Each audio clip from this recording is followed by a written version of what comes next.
जय श्री राम दीदी जी। जय श्री राम, जय जय श्री राम। सभी प्यारे दर्शकों को जय जय श्री राम। आशा करते हैं आप सब लोग कुशल मंगल से होंगे। दीदी जी, मेरा आज का सवाल ये है कि क्या श्री राम मांसाहार का सेवन करते थे? इस तरह के प्रश्न कई समाज में ऐसे तत्व हैं जो समय समय पर प्रभु श्री राम के ऊपर जो है ऐसे कटाक्ष करते रहते। नहीं करना चाहिए और मैं ऐसे लोगों पर प्रतिक्रिया देना भी नहीं उचित समझती, क्योंकि उन्हें तो नारायण ही उनको और हनुमान जी महाराज स्वयं ही उनको सद्बुद्धि दे। मैं तो भगवान से यही प्रार्थना करूँगी, क्योंकि प्रभु के विषय में रामायण में स्वयं लिखा हुआ है कि वो कंदमूल फल का आहार करते। कंदमूल फल समझते हैं आप? कंदमूल फल वो होते हैं जो पृथ्वी के अंदर पैदा होते हैं, जैसे शकरकंद हुआ, सुना ही होगा आपने। शकरकंद है, आलू है। अब जैसे आलू तो अभी बोने वाली फसल हो गई, लेकिन पहले के समय में शकरकंद बहुत चलता था, उगता, आज भी उगता है और कई लोग उसको बोते हैं, पर कई स्थानों पर उसको बोने की आवश्यकता नहीं है। तो जो वन में मिलने वाले सरलता सुगमता से जो फल हैं, उन्हीं का प्रभु श्री राम आहार करते थे। और कई लोग ऐसा बोलते हैं कि मृग को वो मारने के लिए तीर कमान लेकर के गए, तो और वो मृग को जो लगा तो वो हा लक्ष्मण कह के चिल्लाया, तो फिर उसके पीछे जो है लक्ष्मण जी दौड़े, ऐसे आती है कथा। तो अब वहाँ पे क्या उन्होंने मृग क्यों मारा, लोग ये भी प्रश्न करते हैं। तो वो जो मृग था वो माया का मृग था, प्रभु ये समझ गए थे। उससे पहले वो मारने के लिए नहीं गए थे, उसको पकड़ने के लिए गए थे। लेकिन जब उन्होंने देखा कि ये मृग साधारण मृगों की तरह नहीं है, अगर उन्हें मृग मारना होता तो कितने ही मृग मार डालते, वो फिर कुछ पे क्यों सोचते, घास पे क्यों सोते।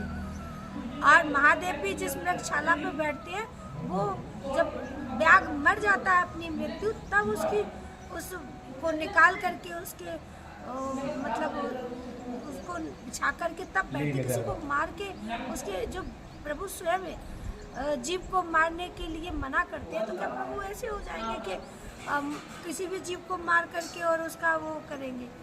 वो केवल इसलिए गए थे क्योंकि माता सीता ने कहा था, प्रभु इतना सुंदर मृग जा रहा है सोने का, इसको पकड़ के लाओ, हम लोग इसको जब वनवास पूरा हो जाएगा तो अयोध्या लेकर के चलेंगे कि हमने स्वर्ण का मृग भी देखा है। तो प्रभु श्री राम सुहाग सी बात है, उनके हाथ में उनका धनुष बाण रहता था तो वो जाते थे। अब अपने हाथ में छड़ी रहती हो या अपन किसी चीज़ को अपने हाथ में रखते हो तो स्वाभाविक सी बात है उसको साथ में ही लेकर जाते हैं।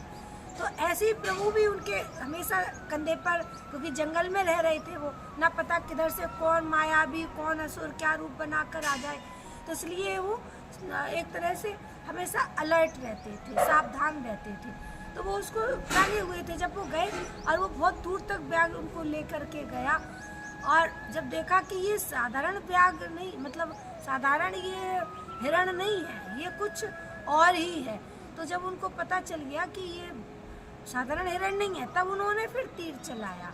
अन्यथा वो उसको पकड़ने गए थे, तीर से मारने नहीं गए थे उसको। तो कई चीज़ें ऐसी आती हैं जो देखो, अगर ज्ञान नहीं है किसी विषय का तो हमें उसको जान लेना चाहिए। उस पे चलो तर्क भी चल सकता है, शास्त्रार्थ भी चल सकता है, मगर हम कुतर्क के माध्यम से भगवान को इस तरह से ऐसे ऐसे शब्द बोले, भगवान को जानना सबके बस की बात है क्या?